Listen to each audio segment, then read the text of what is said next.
It wasn't the music that took their breath away. It was the crowd. It was supposed to be the concert of a lifetime, but within minutes, it became a fight to survive. 10 people never made it home. Hundreds more were injured. And the world is only now beginning to understand what really happened at Astroworld. This is the full story of the tragedy that shook music, families, and the industry itself. November 5th, 2021. Over 50,000 fans packed into NRG Park in Houston, Texas, all there to see Travis Scott perform live at his own Astroworld Festival. Tickets sold out in under an hour. The energy was electric. But the warning signs started early. That afternoon, fans stormed the entrance gates. Barricades were knocked over. Security was overwhelmed. Video from the scene shows fans flooding past guards. Some staff quit on the spot. Organizers had already lost control. But the show was just beginning. At 9:02 p.m., Travis Scott took the stage. The crowd erupted. And just 3 minutes later, people in the front were already losing the ability to move or to breathe. The stage pit was fenced on 3 sides.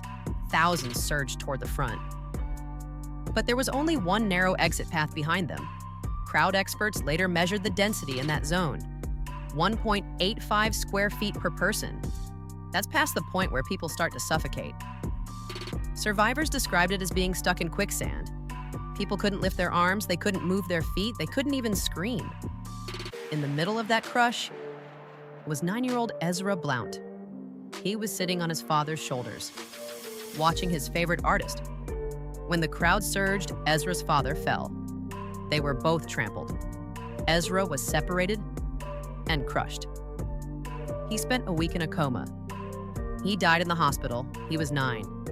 Ezra became the youngest victim of Astroworld, a little boy who went to celebrate music and never came home. By 9:38 p.m., Houston emergency responders had declared a mass casualty event. But the concert continued. For over 40 more minutes, Travis Scott kept performing. While in the crowd, fans were giving each other CPR. Some climbed fences to escape. Others waved at camera towers, pleading for the show to stop.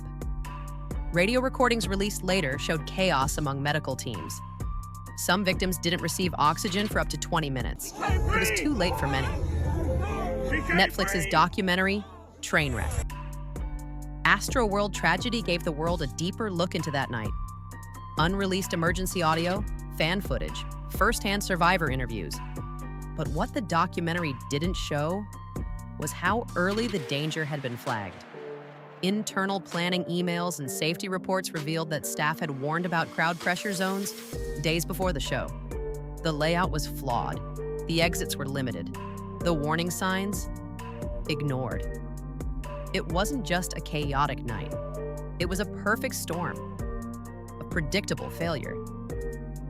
In the months that followed, more than 2,800 legal claims were filed against Travis Scott, against Live Nation, against the companies responsible for organizing the festival. No criminal charges have been filed, not yet.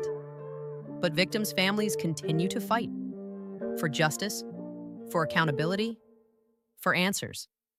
Because without change, this could happen again. 10 lives were lost. Each one had a story. Each one had a future. Ezra Blount, age 9. Brianna Rodriguez, 16. Jacob Jurinek, 20. Franco Patino, 21. John Hilgert, 14. Madison Dubisky, 23. Axel Acosta, 21. Rodolfo Peña, 23. Danish Baig, 27. Barty Shahani, 22. They came for music. They left in silence. What happened at Astroworld wasn't an accident. It was a preventable disaster, a breakdown of safety, of planning, of humanity. This is not just a story of a concert gone wrong. It's a story of lives lost.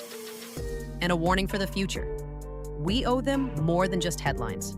We owe them change. Share this story, say their names, and never forget